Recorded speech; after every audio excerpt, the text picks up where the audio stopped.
You think being nice makes you lovable. It doesn't. In fact, psychology shows that being too nice, agreeable, people-pleasing, conflict-avoidant, actually repels people. Not because kindness is bad, but because fake niceness signals fear. And fear is not attractive. Let me say that again. Fear is not attractive. And when you're too nice, when you never disagree, never speak up, never set a boundary, you're not being kind. You're being scared. Scared of rejection. Scared of conflict. Scared that if you show your real self, people will leave. So you smile. You agree. You say yes when you mean no. You apologize when you did nothing wrong. And here's the painful truth nobody tells you. That behavior doesn't bring people closer. It pushes them away. Today, I'm going to show you why being too nice backfires, what psychology says about agreeableness, and most importantly, how to stop repelling people without becoming a jerk. First, let's define what too nice actually means. Psychologists call it extreme agreeableness. Agreeableness is a personality trait. It means you value harmony, cooperation, and avoiding conflict. That sounds good, right? And in small doses, it is. But here's the problem. When agreeableness is too high, it becomes people-pleasing. And people-pleasing is not generosity. It's fear dressed up as niceness. People-pleasers share 3 hidden beliefs. 1. If I disagree, they won't like me. 2. If I say no, I'm a bad person. 3. My worth depends on making others happy. These beliefs are not true, but they feel true, and they control your behavior. So you become a chameleon. You change your opinions to match whoever you're with. You laugh at jokes you don't find funny. You stay quiet when you're hurt. And here's what happens on the inside.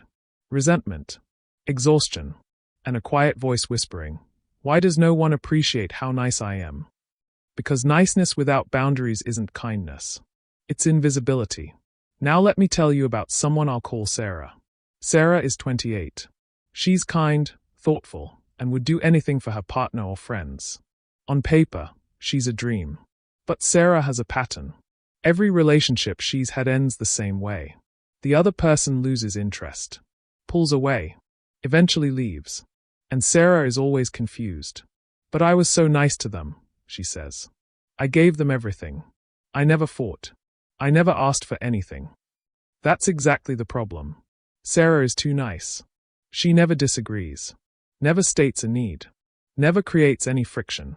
And without friction, there is no passion. Without disagreement, there is no respect. Without boundaries, there is no attraction. Here's what Sarah doesn't understand. People don't fall in love with doormats. They fall in love with real humans. Humans who have opinions, who push back, who say no sometimes. When you're perfectly nice all the time, you don't feel like a partner. You feel like a servant. And nobody falls in love with a servant. This is not my opinion. This is psychology. Let me explain what's actually happening inside the other person's brain. When you never disagree, never set boundaries, and never express frustration, something strange happens. The other person doesn't feel grateful. They feel confused.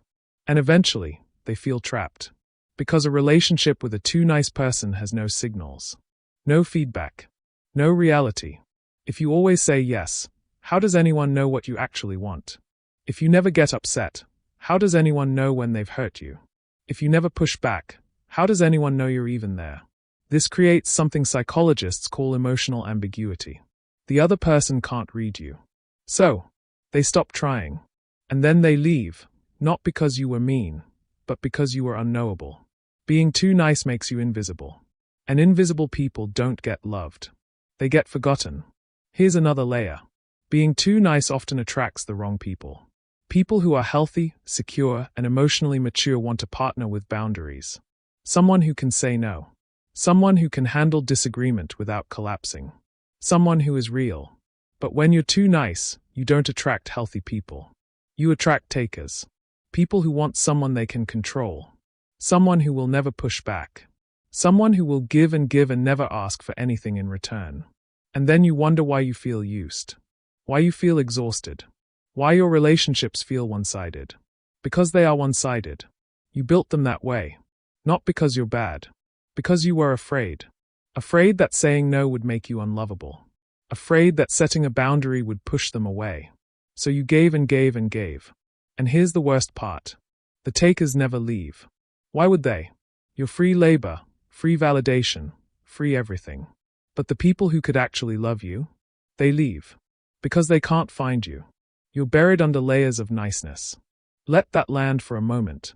Being too nice doesn't keep love. It repels the right people and attracts the wrong ones. So what's the solution? Do you have to become mean?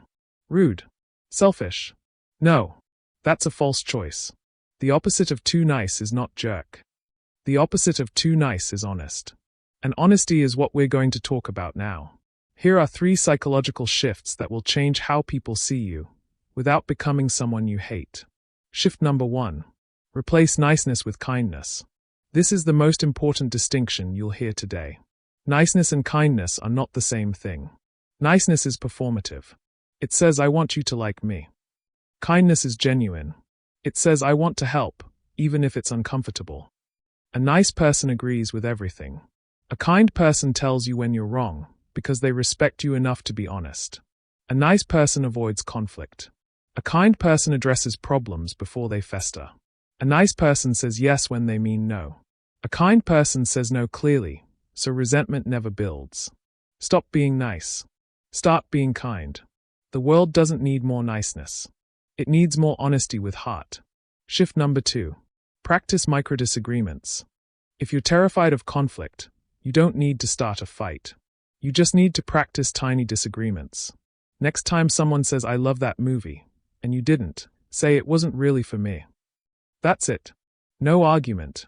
No debate. Just an honest opinion. Next time someone suggests a restaurant you don't like, say, how about somewhere else? Not aggressively. Just honestly. These micro-disagreements train your brain that conflict is not dangerous. It's just information. And every time you do it, you become a little more real. A little more visible. A little more attractive. Shift number 3. State 1 need per week.